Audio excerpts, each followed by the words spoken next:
I was talking about Swiftwater. There are plenty of applications for drones, but this section is just Swiftwater. And it came down to what I found to be 4 categories: access, egress, safety, what's the other one? Rescue? That's pretty important, right? So looking at these different, these 4 categories, I wanted to try and figure out like what kind of methods could we, or skill sets could we integrate in order to get some of these high intensity, like, you know, high intensity, like one of those you don't really ever do, but you need to do it when shit matters kind of thing. What kind of skill set could we go to fulfill all of these faster and safer? So, pen to paper, some ideas, some trashy ones, some whiskey, some YouTube. I came up with 4 skill sets: direct drop, access advantage, loop anchor, and one-sided fast attack. With those, I can go and have those bridge over to multiple disciplines. I could go and deliver equipment. I could actually effect a rescue without ever sending a person over to the other side. Which, I mean, I'm all for going out there and getting the job done, but sometimes risk-benefit analysis needs to come into play. So how are we going to make this happen? There are several styles of drones out there, we all know that. They can be pretty pricey. But I broke it down into several categories, and the big thing that always came across was, hey, am I going to use an FPV or am I going to use a commercial drone? So who here has a drone program in their department? There's quite a few of you. How many of you are using FPVs? Thank you very much. All right, so what is FPV? FPV is first person view. All right, that's the part where you see the nerd goggles, the alien crap come on, the big old antennas and the joystick, and the guy's sitting there and he's just like, all right, let's do this. And he's flying this little mini copter and he goes around and does all that good stuff. So there's 2 styles to that. There's one where the sensors will go and control your every move, so that if you take something like this and you let go of the controls, it will go to a hover. There's other ones where if you let go of those controls, it crashes to the ground. The benefit, though, with the FPV system that I'm talking about is you're flying in what's called acro mode, and you fly on all 4 axes of the flight. So you have thrust, which ultimately goes up, right? So you have thrust, you have pitch, you have roll, and you have yaw. All right, so at the controls, you're able to affect all these different movements, which helps to precisely go and counter things that the sensors in commercial drones have an issue with. So if I try to pick something up, and all of a sudden whatever I pick up starts swaying, those sensors in those $14,000, $20,000 drones that you have start doing this. Why? Because it's thinking that what's going on is what we have is wind effect. And then eventually it's just going to topple over, and then there goes your $14,000 investment. So we looked at, that's FPV in general, okay? So we all have a good, clear idea, clear as mud. But we looked at deployability. Deployability, I can take that thing, I can launch it from my hand. It's easy to repair. I built that thing from scratch. Did I know how to do that before? Like I said, YouTube and whiskey. So, high payload capacity. If I take a $14,000 or $20,000 drone, guess how much of a payload capacity I can carry? 2 pounds. 2? Do I hear 3? Do I hear 4? How about a 5? That's it. DJI on the M30 says 5 pounds. Guess how much I can pick up with that thing? Come on, people. 8, 10, 12, 20 pounds. This thing cost me $1,000 to build. It's disposable in my eye compared to the $20,000 one. So there's a time and place for this stuff, though. Now, I'm not going to fly every mission with it, but there's a time and place for this kind of stuff. So it's fast. That thing can go 100 miles an hour. That's scary. Yeah, if you were in here last night, that thing's fast. So So, difficult to fly though is the big con. You're not going to learn how to do this in 5 minutes. That's why we have simulators, we have things like that. Me, honestly, I fixed those things more than I actually flew for the first 6 months, and I just started a year ago. So commercial, the big thing though, like I was saying, there's a time and place for this stuff. They're easy to use. You can go and buy them at any big box store. You can go over and in 5 minutes, it will autonomously go and fly out to an area and you've got a visual. You've got overhead watch, right? You can go into autopilot. You let go of the controls. You can punch in numbers, fly autonomously. Obstacle avoidance.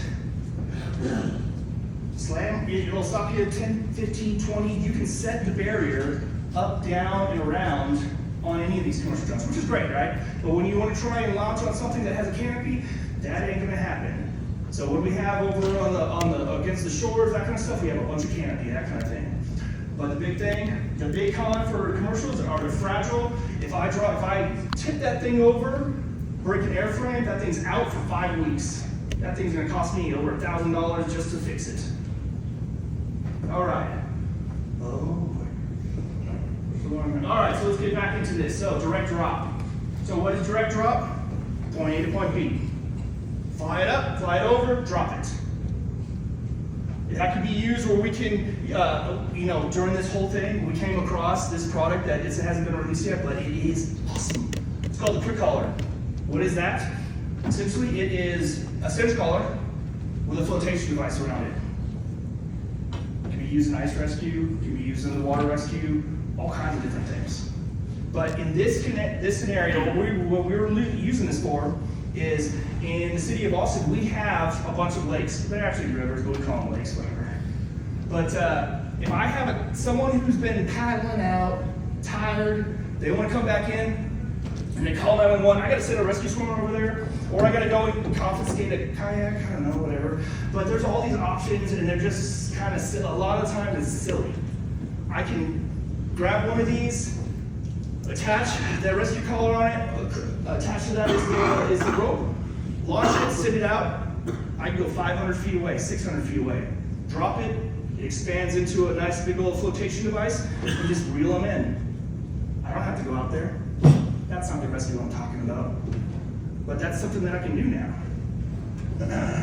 I was talking to Mike Halpern about ice rescue. Maybe next year we'll have a talk about that kind of stuff because this just continues. There's all kinds of stuff we can do. Over there, that's a cross-line reach. That is a line capture device. I'm not trying to sell the cross-line reach, but that thing's pretty badass. I can go out from one side of the shore to the other, drop it in some trees, some vegetation, chop it in some rocks, and then pull it tight. And now I've got an anchor from one side to the next without having any resources on that side. Again, I can go up to upwards of 600 feet. No problem. I've gone further, but 600 feet's far. I can reel it in. So, another thing you can do, rescuers wash out. This is more on the safety side. Rescuers wash out. You can drop flotation devices. You can drop equipment. Get them to that rescuer, or you can pendulum them in. Access advantage. So what is access advantage? What I was saying with the direct drop, where you go across from one side to the next and you end up with an anchor on the other side. Access advantage is now I'm pulling that thing in tight. I'm doing what we call kind of like an arc assessment. I'm pulling it upstream, downstream, all in place. And now I've got myself a safety line. I've got myself an access line. I've got myself the ability to go from one side to the other, not even being able to see what I have on that other side because I've chalked it in. I don't have to see the same forces. I'm not going to see the same forces as if I was in the vertical world in the Swiftwater. It's just not going to happen. So I'll show you some videos on that. So access advantage, one point to the next. In this case, it was I was upstream, launched it downstream. Pick that upstream, downstream, across river, whatever the case might be. I can't do that with a throwback, right? So I can hop upstream with rafts because nowadays we're getting into these situations where it's not the dedicated river channels. We're looking at areas now where the water's too fast to wade and it's too shallow to drop a boat, or it's just too far for us to hike 420 Zodiac that far. All right, let's look at loop anchors. Loop anchors, and this is the progression into a little bit more difficult evolution. So basically go out, go around something, come back. What is that something? Be a house. It could be trees, debris, rocks, whatever it is that is out there that you want to gain access to, have at it. If it's in the water, do it. So in this case, this is an example. We dropped it from one side of the river to the next. Looped around, now we have an access point. The Kiwi method, all right. So Kiwi method, if you don't know what it is, it's a style that apparently was, some New Zealander came up with. But this is the hand motion style. You would take a throw bag, you send it over, it floats downstream around an object, and then you take a line capture device just downstream and you chuck it over and you pull that line back in. So that's cool. How far can I go with a throw bag? 75 feet is the general. How accurate am I past 50? It drops dramatically, right? What's that? Can't throw back 75 feet. Yeah. Anyone says that at 100 feet I got it, show me. Yeah. Cool, you are that anomaly. But not me, nope.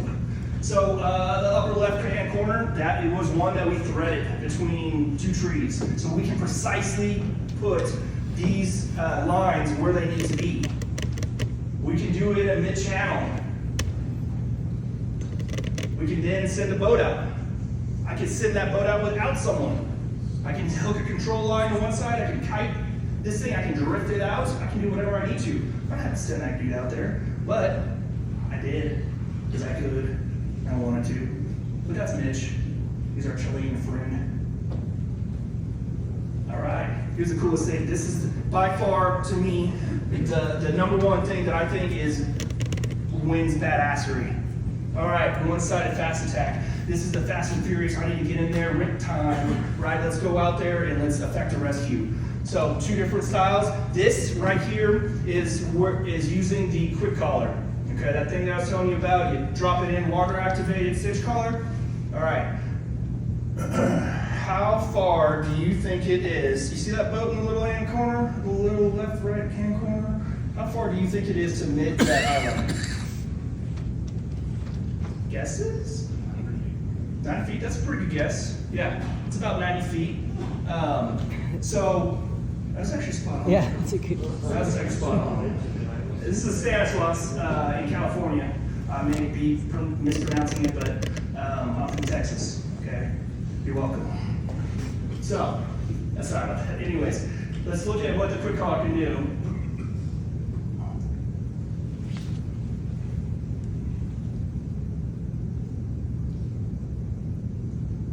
So we all see victim in the water, right? There's a drone that's sitting over there off to the side, riverbank, just sitting there hovering. All of a sudden, they hear a victim in the water, floats out. That's over 200 feet before they catch him. But the thing though is that we can go fast and furious downstream. We can travel faster than that water can. Drop something that's easier to catch than just a rope. Then you can pencil him in, or her. Right? It's pretty awesome. I think that makes me feel warm and fuzzy when I have boats upstream and I have a hairy situation and I can't afford to put a second boat in, and now I have a safety that I can rely on. When I have a waiting rescue happening or multiple victims, I can now do this. So to me, that wins badassery. So here's our results.